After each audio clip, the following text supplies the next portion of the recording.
Hello everyone, Mia here at Vintage Hula Gal. Today let's talk about how to care for your jewelry. So the first thing is your fine jewelry is very precious. So we can go talk about carrying and talk about wearing, how you maintain them day to day, and then we can talk about the cleaning afterward. And I also did a blog post on all of that, and then plus the cleansing of your jade. So, um, jade believed to be bringing a lot of spiritual benefit. So you want to cleanse your jade, especially vintage jade. So there's a whole blog post that go into that. But for this one, I'm just gonna focus on carrying and cleaning for your vintage jewelry, and then also jade specifically. So if you like this video, like, share, subscribe, put in a comment for me what you want to see next time. And if you say yay or nay, put the thumbs up or thumb down so I know. So to start off, first let's talk about how you want to wear your jade. So basically for women, definitely do all your hair, your makeup, everything, your perfume, everything on before you put your jewelry on. And then, so your jewelry should be the last on and first off, right? So you want all these chemical, whatever that is done, settle, and then you can put your earring, your necklace on, your ring, everything on, and then once you go home, you want to take your jewelry off first before you start doing showering or remove your makeup or anything like that. So even you put on lotion. So put on lotion, do all that stuff first before you put on jewelry. So that's gonna keep your your jewelry last a long time. Okay, so that is for wearing, and let's talk about carrying. So I'm just having like a regular piece of um, jewelry cleaning cloth that you can get anywhere at Amazon. So basically, um, you can do this after you wearing for a couple times. I would just gently wipe the pieces, right? Especially on the stone or the jade, I would be very gentle. I'm more gonna be like kind of cleaning on the metal part, like the gold or the silver. So basically, this is more instruction for fine jewelry. But if you have plated gold or silver with plated or some other type, there's might be other instruction for that, and we can, if you're interested, put in the comments so we can do another video for that. So from um, cleaning from like a vintage point of view, because for our shop it's vintage hula gal, so I'll stop 99% of the time vintage. So an item come uh, to us, it could be uh, maybe not have a lot of grams and dirt and stuff inside, right? Um, so usually, if that's the case, I would get a bowl of water, and then let's get some dish soap, right? And then I'm gonna use a toothbrush, and I'm gonna gently cleaning the jade with it, right? So I like this. I think it's called like a fresh toothbrush brand, so fresh or something, because it kind of like it have the flossing quality. So it had a little brush here that kind of uh, small, right? So it can get into the little uh, area that regular toothbrush might will not get into. So more like looking for a flossing toothbrush kind of thing, right? So I would get a little bit of soap, right? A little bit of water, and then lather it up, and then trying to do a little bit scrubbing, just really gently in those area, right? And then the reason I use a bowl of water is that, well, after you soaked it up, and then you can trying to clean it, you can put it through running water, and then with the brush and keep you know do a little more cleaning to get all that dirt out, and then get all the soap residue out. And then one of the reason I like to either use a sink stopper or use a water bowl instead of just having it run in the sink, because these things can fall easily. And if there's a loose stone or something come out, so you want to be able to catch it at least. Uh, if not, like uh, you know, you don't want to lose your valuable item, right, while cleaning. So that's why I use either a bowl of water or I use the sink stopper to make sure that the stuff not gonna get into the drain. And then this kind of cleaning, usually you're trying to do only once time.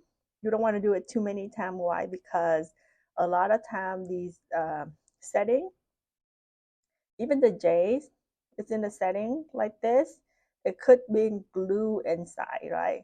So if you use too much water or that stuff, it loosen the glue, and then it's gonna loosen the stone. And then when you go to your jeweler, you might be get yelled at.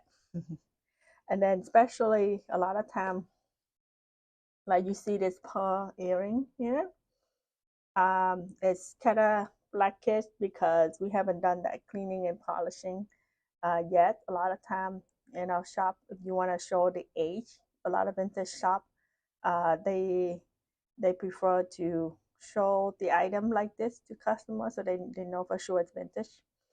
And then if the customer require polish, and then we polish after the purchase agreement is made. So you see the pearl, it's attached in this kind of pole. So it was, there's glue in there. And a lot of the the Ming jewelry, I don't have it right in front of me. You can visually see the glue. So this one is on a wire, so it's not glued in, at least from here. But usually, Ming's, you can see the glue in there. So that's why for these items, you don't want to do the water and soap cleaning too often. Maybe only one time. When you first get it and it's really dirty, then you would do that. Yep. So that's the first thing, and then let it dry. Uh, or you want to gently wipe it. You can do like a cloth that, like really soft, or those like, I can't remember the name, the kind of greenish color cloth that you buy to clean your house or something. It's really supposed to be really soft. Um, so after you do that, the next is polishing. So the easiest way to polish is you get one of the like jewelry polishing cloth. It's already had, usually like this one, it had two layers. The inside thing have a little chemical in there, and then the outside is just to polish, right? So I mean, you could try not to have this touch the stone. I'm just go on the metal part, right?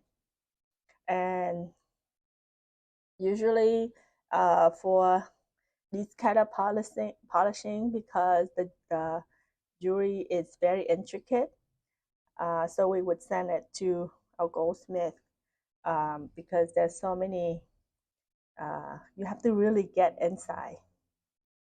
Yeah, you have to really get inside to clean all that stuff. So some client asked me why polishing, like, to be additional, yet because the jeweler charge if they have to go inside.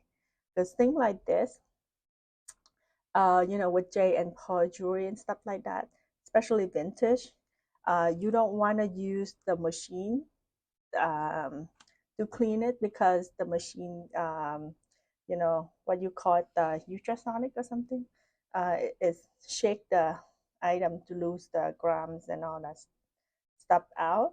So it's actually, it can lose up the stone. So that's why the machine probably is not the best thing for your vintage jewelry. So I mean, if you have to do it, do it, but knowing that your stone might get loose or the glue gonna be off. So you might have to bring it to a jeweler to secure it or reset it, right? So to polish it, you just kind of go in there, and then I'm not trying to touch because there's chemical in this cloth, so I don't want to touch the pour, right? I'm just want to rubbing on the gold part, right?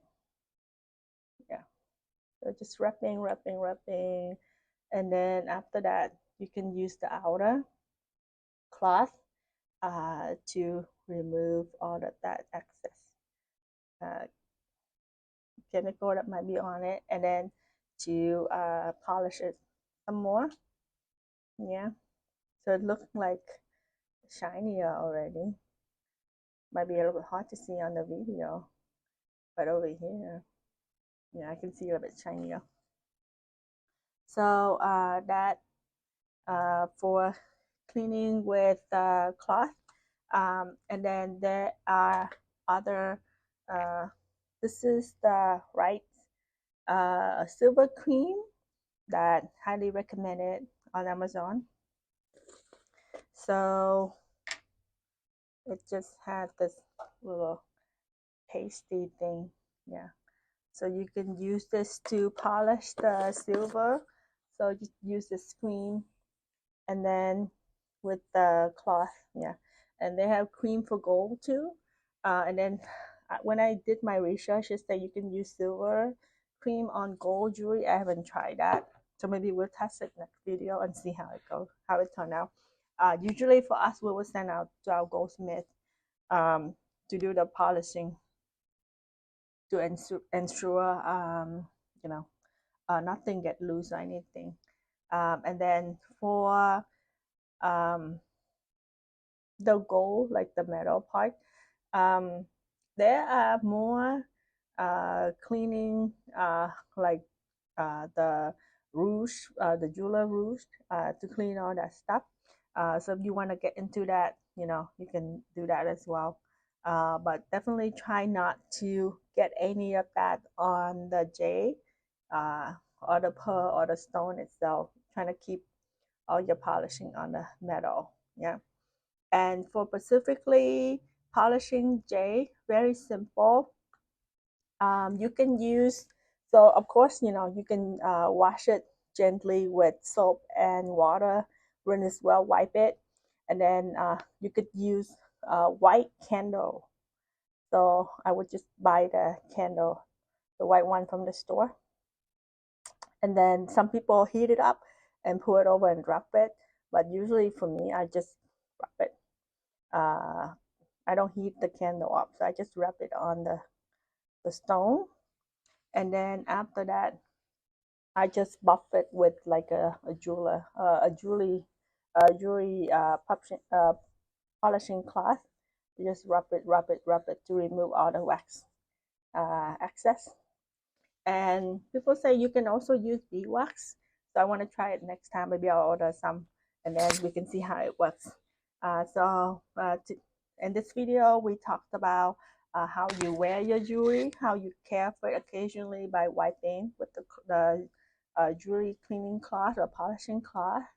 And then we talked about how to wash your jewelry with soap and water and a toothbrush, and then polishing it with jewelry polishing cloths that have a little bit of chemical inside. We also talk about some more uh, more powerful product. Usually, this work really well for me for my own jewelry. I don't really have to use something like this, but if you have silver, you definitely might want to use something like this. Gold is easier. You could just use this. It's be okay. But for silver, and it's really tarnished, like really kind of blackish. And yes, you need something strong like this to polish it. Yeah. So let me know what you want to see next time, and let's see you at the next video. Mahalo.